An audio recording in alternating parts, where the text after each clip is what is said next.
herdeiros da promessa. Nós precisamos perceber que essa carta fala sobre segurança. Aqueles que aceitam Jesus Cristo, aqueles que verdadeiramente recebem Ele em seu coração, precisam estar convictos da obra dEle, porque ela é forte, porque a nossa casa, como nós cantamos aqui, ela está construída na rocha, não em uma areia. A nossa casa está na rocha. Se Cristo inicia a salvação em nossas vidas, se alegre, porque Ele vai sustentar até o final.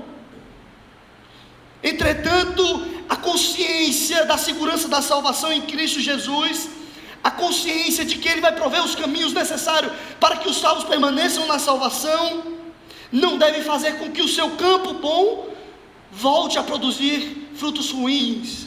Não deve fazer com que o seu campo bom seja amortecido e que você passe a voltar a ser preguiçoso e negligente.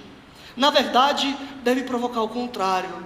Se você sabe quem é Jesus Cristo, se você sabe que a sua salvação não está em suas mãos, mas na mão dEle, isso deveria te mover em extremo amor, em extremo serviço, em frutos verdadeiros. Se você sabe quem é Jesus Cristo, se você sabe o poder da sua obra, você deve querer a todo custo continuar apegado a Ele. Muitos acreditam que dizer que Cristo te sustentará até o final te fará relaxar sobre a sua vida, mas não, deve te fazer sentir muito mais prazer nele, muito mais alegria nele, muito mais confiança nele. O autor nos conforta sobre amor e justiça, mas nos aconselha: não sejam negligentes, permaneçam até o final. E ele dá o exemplo dos santos em Cristo, dos que são exemplo, daqueles que permaneceram com fé e paciência. A fé, vocês sabem, o autor de Hebreus vai trabalhar um pouquinho mais no capítulo 11, ela é a certeza das coisas que não se veem, convicção das coisas que se esperam. E a paciência, vocês sabem que nós vivemos uma geração um pouco impaciente, e talvez você já esteja bem impaciente com essa mensagem também, como fruto dessa geração. Mas quando nós olhamos para o cristianismo, o nosso lanche não ficará pronto como nos fast food que nós vamos em 15 minutos.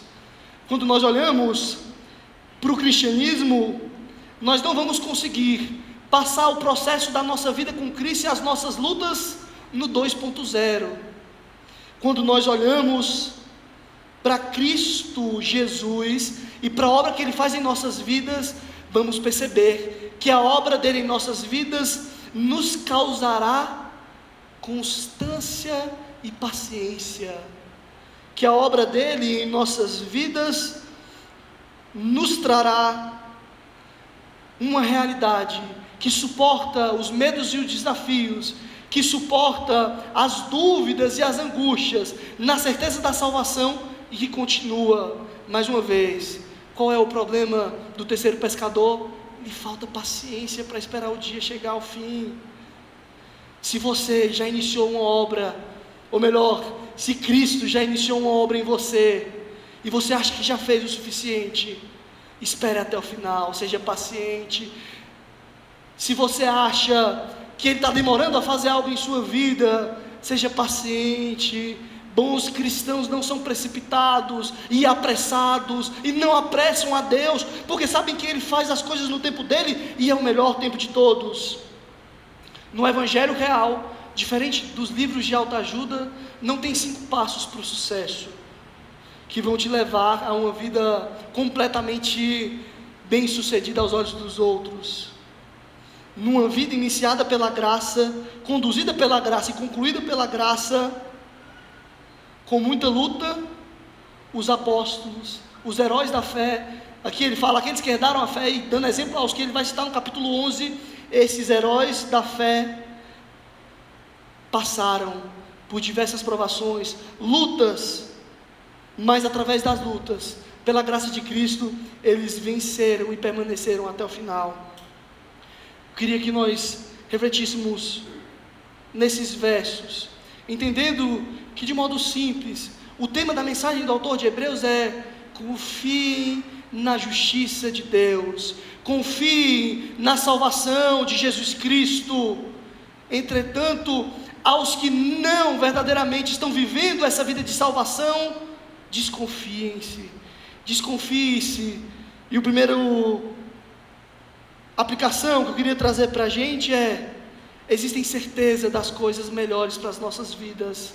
Aos hebreus que estão passando por tanta luta, confiem, existem coisas melhores para vocês. Aos salvos que vivem verdadeiramente o Evangelho, confiem e se alegrem. Mas aos convencidos e não convertidos, um convite à mudança.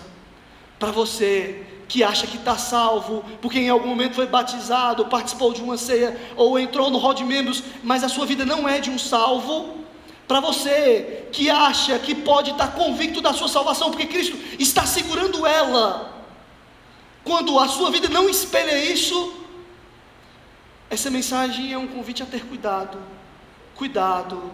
Os salvos de Jesus se comportam como salvos por Ele. Nós não somos salvos por obras, mas os salvos de Jesus vivem uma vida que é cheia de obras da graça, que é cheia de obras do Espírito. Por isso, essa mensagem nos leva à certeza de coisas melhores. Se você tem seguido a Jesus Cristo, se Ele tem frutificado em sua vida, se você aceitou verdadeiramente Ele e a sua vida tem demonstrado frutos verdadeiros, confie em coisas melhores. Confie em coisas melhores. Mas se você acredita que aceitou Jesus Cristo, entretanto a sua vida não demonstra frutos de salvação, por favor, repense se você verdadeiramente foi salvo por Ele. Por favor, repense se você verdadeiramente entregou a sua vida para Ele. E quando eu digo entregar a vida, não entregamos a vida para Cristo parcialmente, nós entregamos ela completamente. Lembrem que o autor de Hebreus, quando vai citar lá no verso 10, nós vamos chegar lá um dia, quando ele citar no verso 10 as obras dos Hebreus, ele vai dizer que as obras têm fruto de emoção, eles conseguem lidar com as emoções diante das dores, ainda assim são gratos diante das complicações. Percebam que há uma coisa de sair de si mesmo nas aflições do outro, eles são empáticos com os outros. Tem também a ideia material, eles dedicam a vida deles também materialmente a Cristo. Se você diz que aceitou a Cristo, mas a sua vida integralmente não está em Cristo, revise se você verdadeiramente aceitou, porque um dia nós vamos colher o fruto da nossa terra. A segunda aplicação é até o fim. Se você aceitou a Cristo, se você está vivendo a sua salvação verdadeiramente, se você está vivendo uma vida que frutifica, e eu não preciso nem qualificar ninguém, você sabe se a sua vida frutifica ou não. Se você está vivendo uma vida que frutifica, não pare agora. E se você já teve uma vida que frutificou, por favor, retorne à obra e ao trabalho de Cristo, porque Ele não para e porque Ele não é vão.